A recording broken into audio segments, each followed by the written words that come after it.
que el propio gobierno mexicano u otros gobiernos vayan adoptando. Lo que es importante es tener en cuenta que estamos en un momento donde el sector privado puede actuar por interés propio en gran medida y puede actuar también aprovechando estímulos alicientes que se van a generar para que esa transformación tecnológica se dé.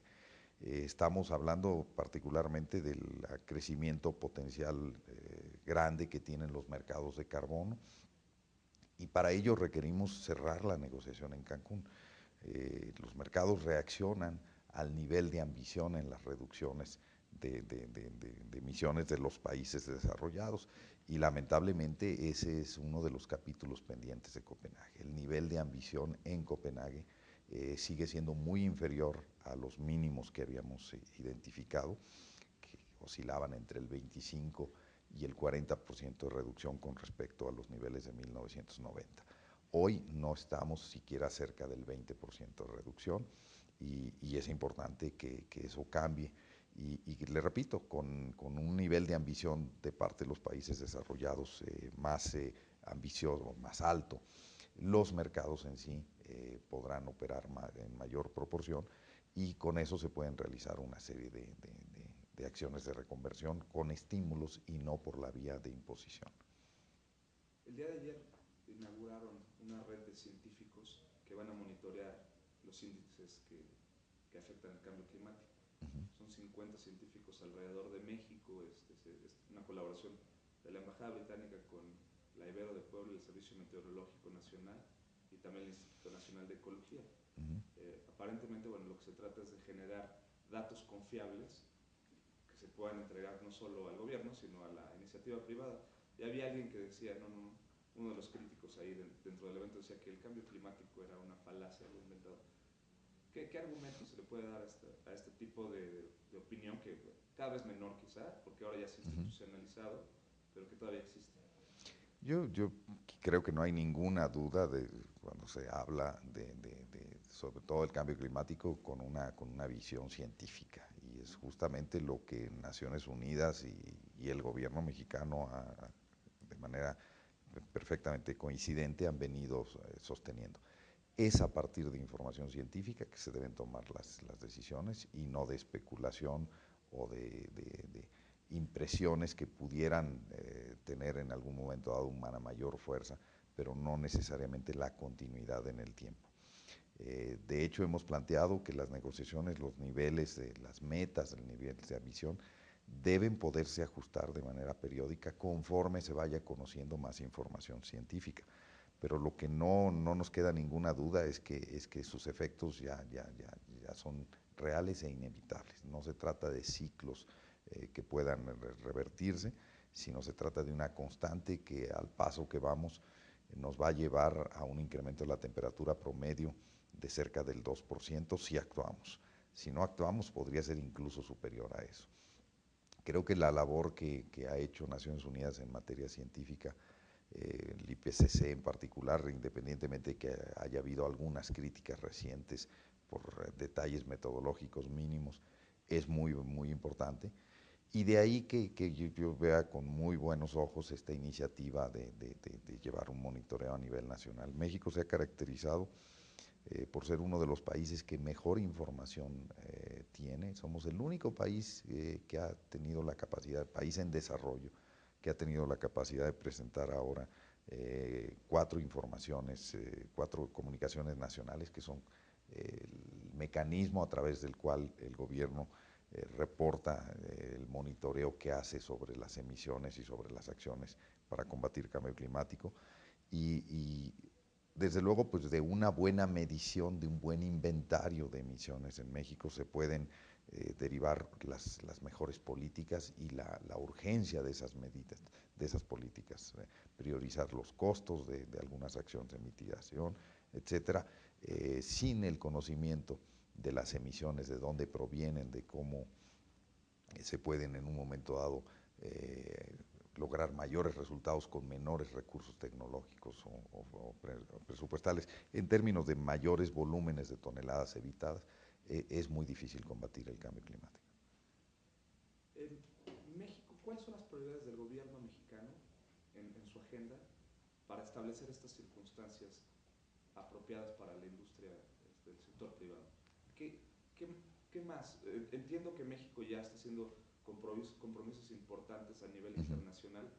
A nivel interno, ¿cuáles son quizá algunas reformas, quizá qué es lo que falta, qué es lo que está en la agenda para que esto vaya tomando forma y se vaya quizá acelerando un proceso que llevará tiempo? Sí.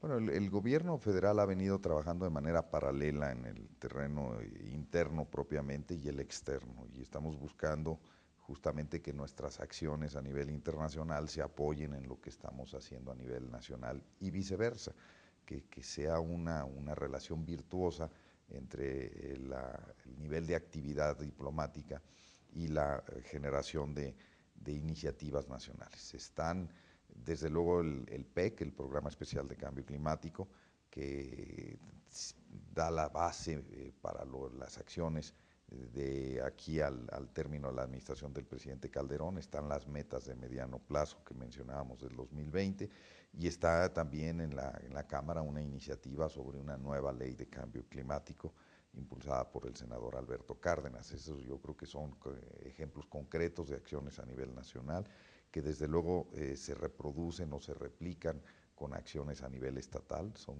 crecientemente más los gobiernos estatales que están buscando ser parte activa de este proceso, buscar ajustar reglamentaciones, legislación en su caso, y sobre todo estímulos para las empresas.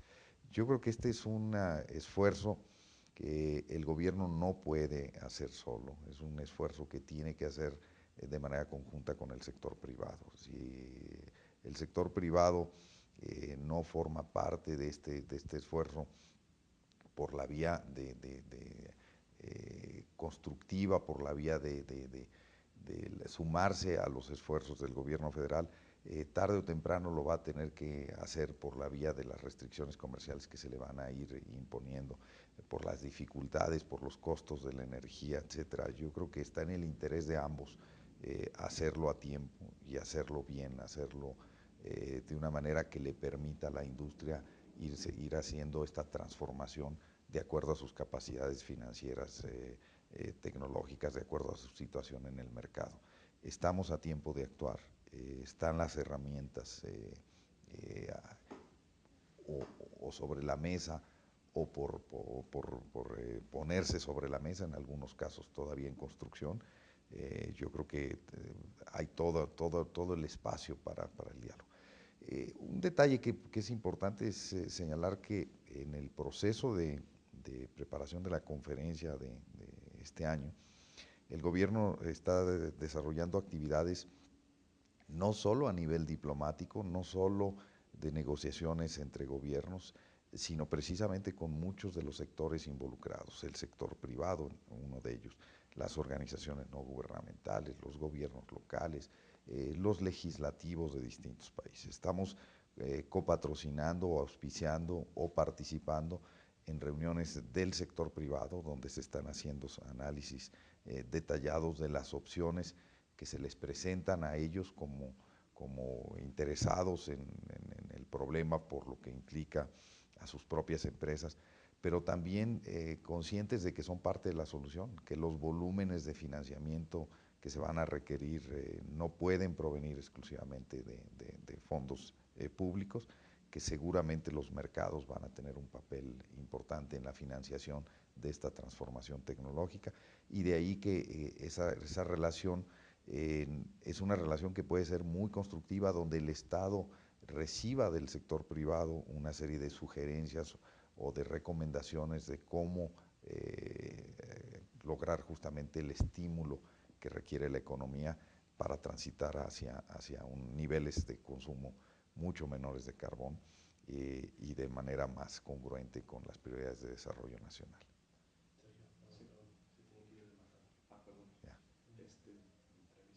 Ok, bueno, ya finalmente nada más un comentario quizá para cerrar con respecto a cómo esta oportunidad de hacer esta conferencia en México le va a impactar a México en la presencia que tenga a nivel internacional. Bueno, celebrar esta reunión no solo le da una enorme visibilidad a México a nivel internacional, estamos en el centro de las discusiones y de las negociaciones en todos los ministerios del mundo.